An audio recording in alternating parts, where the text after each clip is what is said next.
Winning is not about the trophy and the accolades. It's about the grind. It's about the obstacles. It's about the challenges. It's about the pain. The reason I know so much about winning is because I've had to deal with so much losing. Everybody wants to win, but in order to know how to win, you got to know how to lose, because you're going to lose more than you're going to win. But what do you gain from it? Mike, is it frustrating to train like you did and then have this in 7 or 8 seconds? For this fight, I only trained probably 2 weeks or 3 weeks for this fight. I had to bury my best friend, and I dedicated this fight. I wasn't going to fight. I dedicated this fight to him. I was going to rip his heart out. I'm the best ever. I'm the most brutal and vicious and most ruthless champion there's ever been. There's no one can stop me. Well, everybody, it's Groundhog's Day again for David Goggins. If you pan it down here, you see it's about 3 o'clock in the morning and there's not a car or a person in sight. If you pan over here, it's the same thing. Not a car or a person in sight.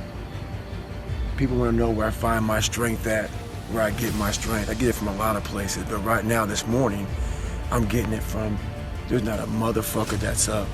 There's not a car, there's not a person. Everybody's in their bed, sleep, dreading that it's a Monday, hate it's a Monday, and I'm loving it.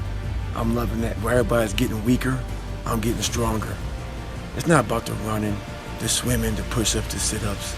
It's about what those things do for your mentality. You don't get better on the daggone couch. You get better by coming out here and getting the fuck after it every daggone day.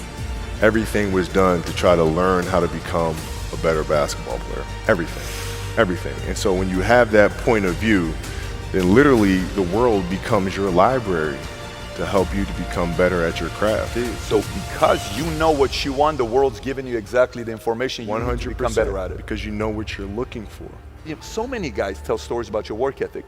Yeah. What was really your work ethic like, and for how long did you stay disciplined? Well, I mean, every day. Since 20 years. It was an everyday process, and trying to figure out strengths and weaknesses. For example, jumping ability. Now, my vertical was a 40, it wasn't a 46 or a 45. My hands are big, but they're not massive. Right? So you got to figure out ways to strengthen them so your hands are strong enough to be able to palm a ball and do the things that you need to do. Quickness, I was quick, but not insanely quick. I was fast, but not ridiculously fast. Right? So I had to rely on skill a lot more.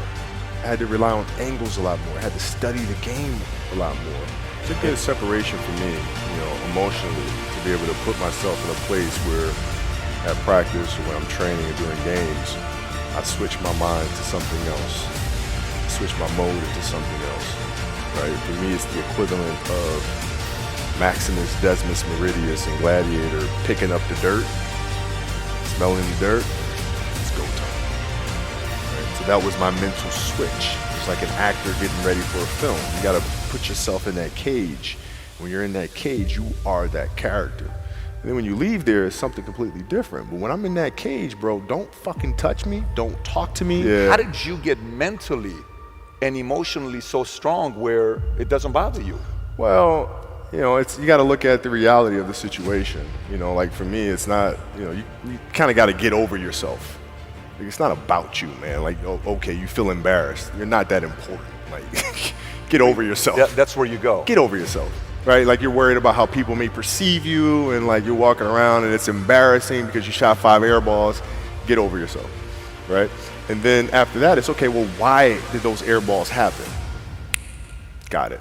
High school, year before, we played 35 games, max, right? Week in between, spaced out, plenty of time to rest. In the NBA, it's back to back to back to back to back to back to back. I didn't have the legs. So you look at the shot, every shot was online.